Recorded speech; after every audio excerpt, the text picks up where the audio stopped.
Hey everybody, Brian back with you at Strong Tower, and in our Locomotion Month series today we're going to work on a bear crawl and of course a loaded bear crawl if the bear crawl wasn't challenging enough. So for the bear crawl, this is amazing for your vestibular system, your hip stability, your shoulder stability, by the way, as long as we can do it safely. So I'm a functional aging specialist, by the way, also a Z Health movement specialist.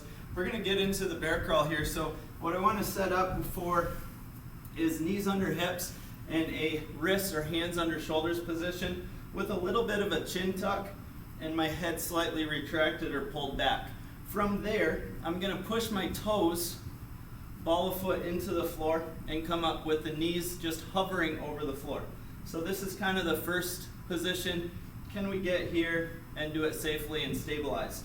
So we might just work there for a while, and then for the Locomotion Month, if you're wearing a Fitbit, pedometer, some type of step tracker, we're going to start some movement with this or start locomotion. So we're going to go ahead, again, good posture, and opposite arm and leg are going to work together. So you want to think through, okay, where's my left hand and my right foot?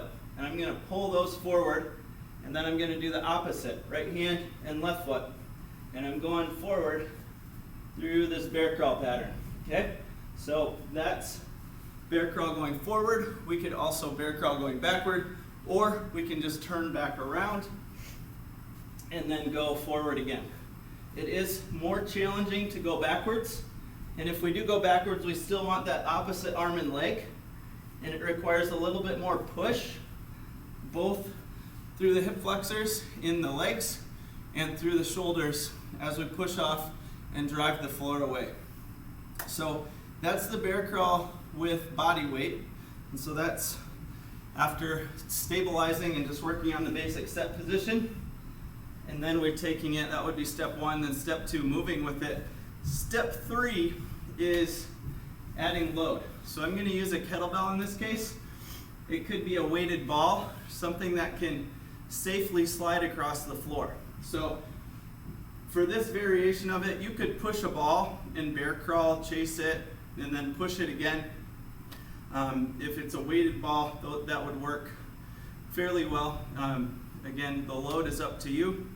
You want to keep it safe, keep it pain-free as you're working on these.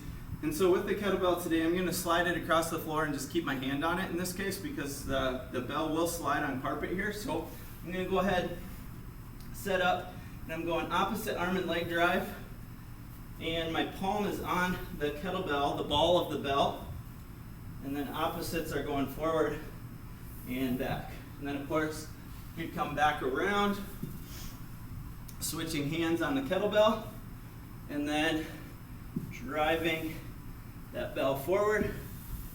And opposite sides working together again, so we have right and left arm and leg, and then vice versa. So guys, that is the bear crawl. Again, fantastic for core strength, shoulder strength and stability, hip strength and stability, and we'll be bringing you more in our Locomotion Month.